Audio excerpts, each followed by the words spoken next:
Assalamualaikum warahmatullahi wabarakatuh. Salam sejahtera bagi kita semua. Perkenalkan, saya Faiza Ida Fatmawati, mahasiswa bidang studi pendidikan bahasa Indonesia, program pendidikan profesi guru prajabatan gelombang 1 tahun 2022 Universitas Pancasakti Tegal. Pada kesempatan ini, saya akan memaparkan tentang konsep refleksivitas dan kaitannya dengan naratif literasi. Sebelum membahas refleksivitas, kita cermati dulu yuk kata dasarnya. Refleksi sendiri dapat diartikan sebagai cerminan atau gambaran akan suatu hal atau peristiwa tertentu. Sedangkan refleksivitas dapat kita maknai sebagai kegiatan refleksi dengan menggambarkan kegiatan atau peristiwa yang pernah terjadi atau dilakukan sebelumnya. Refleksivitas merupakan bentuk berpikir kritis, karena ketika kita merenungkan beberapa konsep, tanpa kita sadari kita sudah mulai meragukannya. Nah, ketika melakukan refleksi, kita akan menyadari beberapa hal yang mungkin kurang sesuai dan kita akan mulai merencanakan berbagai perbaikan yang memungkinkan. Lalu, apa kaitannya dengan naratif literasi? Yang perlu menjadi pemahaman bersama, literasi tidak hanya sekedar berkaitan dengan membaca loh, tetapi literasi itu merujuk kepada seperangkat kemampuan atau keterampilan individu dalam membaca, menulis, berbicara, menghitung, dan memecahkan masalah pada tingkat keahlian tertentu yang diperlukan dalam kehidupan sehari-hari. Nah, baik kawan-kawanku yang berbahagia, pada kesempatan sebelumnya saya telah sampaikan di forum diskusi bahwa sebenarnya saya tidak memiliki pengalaman literasi yang baik saat kecil. Saya tidak suka membaca, lingkungan keluarga juga tidak cukup mendukung untuk berliterasi di rumah. Terbukti saya tidak memiliki satupun buku cerita ketika saya kecil. Saya hanya gemar mendengarkan drama radio ketika hendak tidur.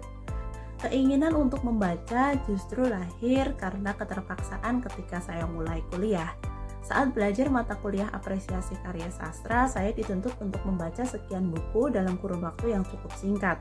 Dari kegiatan inilah minat saya untuk membaca mulai muncul. Minat ini kemudian saya kembangkan dan eksekusi dengan mengikuti kegiatan mahasiswa tingkat prodi. Saat itu saya mengikuti dua organisasi sekaligus, yaitu organisasi jurnalistik dan teater. Nah, dari kedua organisasi inilah kemampuan menulis saya juga meningkat pesat. Dari jurnalistik, saya mendapatkan pengalaman yang sangat istimewa. Mulanya hanya berperan mengisi mading, lalu terus berkembang menjadi reporter. Bahkan saya pernah dihadiahi penghargaan sebagai reporter terrajin saat itu.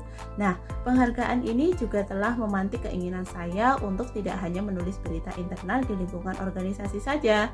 Setelah mengikuti pelatihan jurnalistik, saya akhirnya mencoba untuk menulis di salah satu kolom media massa, yaitu Suara Kampus dari Surat Kabar Harian Kedaulatan Rakyat.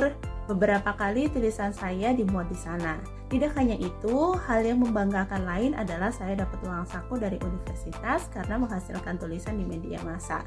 Nah, dari pengalaman ini juga saya mendapat pekerjaan sampingan untuk menjadi reporter universitas selama hampir 2 tahun hingga saya lulus S1. Dari teater, wacana saya juga semakin berkembang dan terbuka.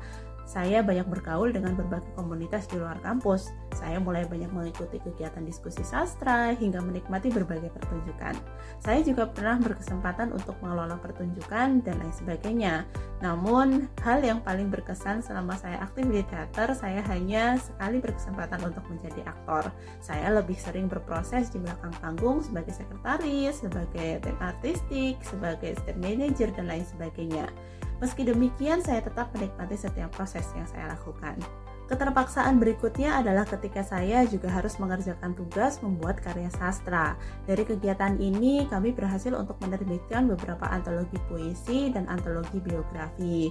Bahkan, saat setelah menjadi alumni, saya termasuk dari belasan mahasiswa yang difasilitasi untuk membuat antologi puisi lagi. Nah, pengalaman ini menjadi sangat berharga bagi saya, meski berawal dari keterpaksaan. Ternyata dari keterpaksaan ini menimbulkan kebiasaan yang baik. Dan sampai hari ini kegiatan seperti ini masih sangat saya rindukan. Nah, belajar dari situ menurut saya lingkungan dan pemberian kesempatan menjadi kunci yang sangat berpengaruh untuk mengembangkan kemampuan literasi seseorang. Dukungan dari lingkungan sekitar Ya, walaupun dengan keterpaksaan, nyatanya telah memberikan kesempatan yang sangat berharga untuk saya dapat mengembangkan diri sebaik mungkin. Tidak hanya itu, berbagai pengalaman yang saya dapatkan tentu dapat membantu saya untuk memecahkan masalah tertentu dari berbagai sudut pandang yang sesuai. Oleh karena itu, pengalaman-pengalaman yang pernah saya lalui di atas ternyata telah menjadi bekal yang sangat luar biasa ketika saya mengajar. Saya tidak ragu untuk mengajak peserta didik saya untuk berekspresi, melakukan berbagai kegiatan sesuai dengan minat, bahkan memfasilitasi mereka untuk menulis artikel populer, membuat pentas drama, membuat apresiasi puisi, membuat kumpulan puisi, cerpen, bahkan novel, atau bahkan kegiatan literasi yang lain. Saya berkeinginan tinggi untuk menjadi model yang baik untuk dapat membimbing kegiatan literasi anak didik saya kelak. Saya juga memiliki harapan yang cukup tinggi, mungkin dari sekian banyak peserta didik yang saya ajar, nantinya akan dan mungkin saja menjadi penulis, seniman, reporter, konten kreator, dan lain sebagainya sesuai dengan minatnya. Siapa yang tahu? Baik teman-temanku yang berbahagia, demikian tadi yang dapat saya sampaikan berkenaan dengan konsep refleksivitas dan juga naratif literasi. Terima kasih atas perhatian teman-teman semua. Semoga apa yang saya sampaikan dapat bermanfaat. Kurang lebihnya mohon maaf. Wassalamualaikum warahmatullahi wabarakatuh. Sampai jumpa di video-video berikutnya.